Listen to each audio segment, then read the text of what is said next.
पिछली श्रृंखला में हमने रामधारी सिंह दिनकर और उनकी रचना अर्धनारीश्वर पर विचार किया और हमने यह देखा कि अर्धनारीश्वर भगवान शंकर का वह रूप है जिसमें उनका आधा शरीर स्त्री का है और आधा शरीर पुरुष का है, या यूँ कह सकते हैं कि आधे भाग में शंकर है और आधे भाग में पार्वती हैं।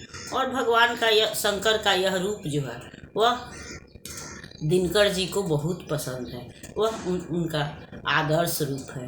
उनके अनुसार स्त्री और पुरुष दोनों ही समान रूप से महत्वपूर्ण हैं और दोनों के स्वस्थ और समान विकास से ही समाज का उत्तम विकास संभव है, संस्कृति का उत्तम विकास संभव है।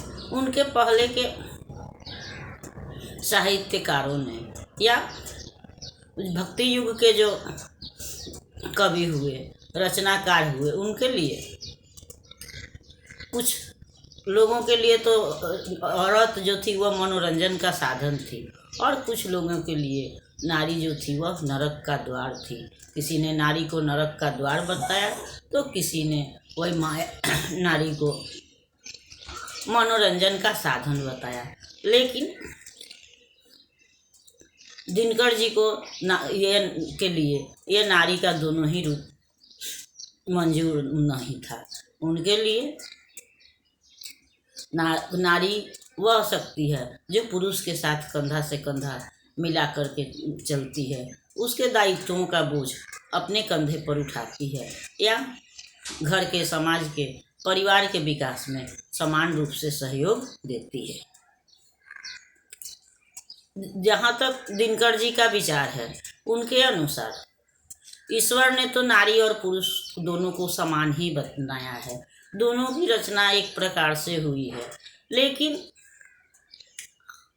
ये मनुष्य जो है वह सभ्यता के विकास के साथ साथ नारी और पुरुष में अंतर करता गया। प्रारंभ में स्त्री और पुरुष दोनों समान थे, एक साथ शिकार पर जाते थे, एक साथ विषम परिस्थितियों का सामना करते थे, कोई हमला होता था तो उसका विरोध करते थे।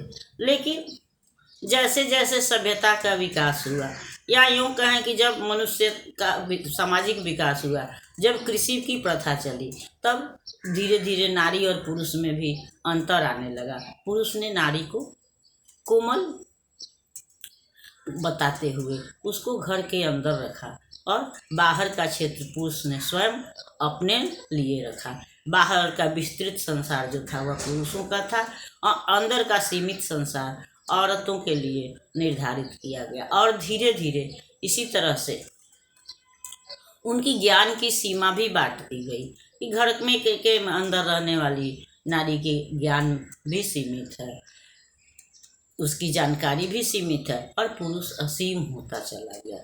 इसको दिनकर जी नहीं मंजूर करते हैं। हालांकि प्रेमचंद का भी कहना वही है कि नारी में अगर पुरुष के गुण आ जाते हैं तो नारी राक्षसी बन जाती है, और अगर पुरुष में नारी के गुण आ जाते हैं तो पुरुष देवता बन जाता है। यानी कि नारी में भी पुरुष के गुण वर्तमान होते हैं और पुरुष में भी नारी के गुण होते हैं, लेकिन वो एक दूसरे को प्रदर्शित नहीं करते हैं।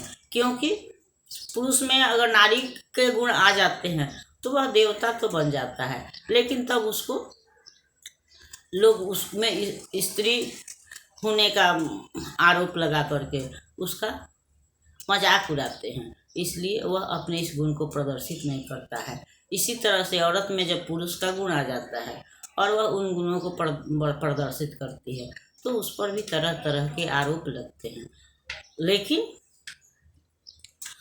समाज के सम्यक विकास के लिए दोनों का समान होना आवश्यक है, लेकिन ऐसा हुआ नहीं, बल्कि रविंद्रनाथ टैगोर ने स्त्री को की शोभा घर के अंदर ही बताई। उन्होंने या उसके पूर्ववर्ती जो लोग थे उन्होंने स्त्री को कोमल करार दिया और उसके घर के अंदर रखा। धीरे धीरे नारी जो है वह पुरुष की रक्षणिया बन गई, यानी पुरुष जो है वो उसकी रक्षा करने लगा और स्त्री घर के अंदर सुरक्षित होने लगी और पुरुष का क्षेत्र जो है वह विस्तृत होता चला गया। और यही कारण है कि नारी धीरे धीरे धीरे धीरे करके जो पुरुष के कंधे से कंधा मिलाकर आदिम युग में रहती थी, वह नारी धीरे धीरे पुरुष पर आश्रित होती गई।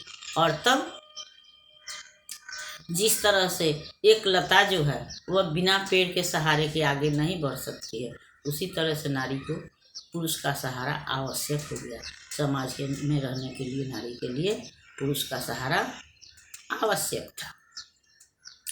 और पुरुष अपने मनोभावों की, कोमल भावनाओं की शांति के लिए कहिए या जिस भी उद्देश्य से वह भी नारी के इसी रूप की सराहना करता रहा, नारी को कोमल बनाता रहा। या ऐसे हम आज भी समाज में देखते हैं कि प्रायः पुरुष कहते हैं कि हाँ, अभाव क्या है, इसलिए तुमको बाहर निकलने की आवश्यकता नहीं है, बाहर कुछ करने की आवश्यकता नहीं है, तुम तो ऐसे ही अच्छी लगती हो, सजी धजी ठीक लगती हो।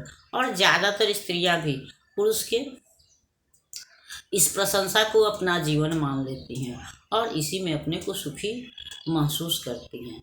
लेकिन दिनकर जी इसको नहीं मानते हैं। उनके लिए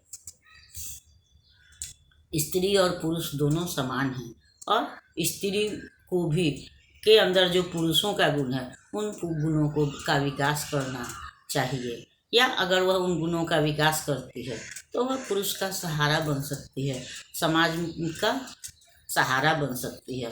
इसलिए ठीक है, उसमें कोमलता है, कोई बात नहीं है, लेकिन कोमलता के साथ साथ उसमें कर्मठता का होना भी आवश्यक है, जो कि समाज को और परिवार को सहारा दे सके। साथ ही साथ यह पुरुष का भी कर्तव्य होता है कि वह नारियों के उत्थान में सहयोग दे। उसकी सीमा जो घर तक सीमित है उसको घर से बाहर निकाले या उसके क्षेत्र को भी विस्तृत बनाए। तो हालांकि धीरे धीरे आज जो है वह मानसिकता बदल गई है और आज भी स्त्रियां फिर पुरुष के कंधे से कंधा मिला करके काम कर रही हैं। और दिनकर को समाज की यही स्थिति, नारी का यही रूप आदर्श लगा और यही कारण है कि उन्होंने अर्धनारीश्वर के रूप में या भगवान शंकर के रूप की वंदना की है या उसके माध्यम से स्त्री और पुरुष की समानता को समझाने का प्रयास किया है। अगली श्रृंखला में हम अज्ञेय की रचना रोज पर विचार करेंगे। तब तक यह श्रृंखला आपको पसंद आती है तो इसको लाइक कीजिए, सब्सक्राइब कीजिए।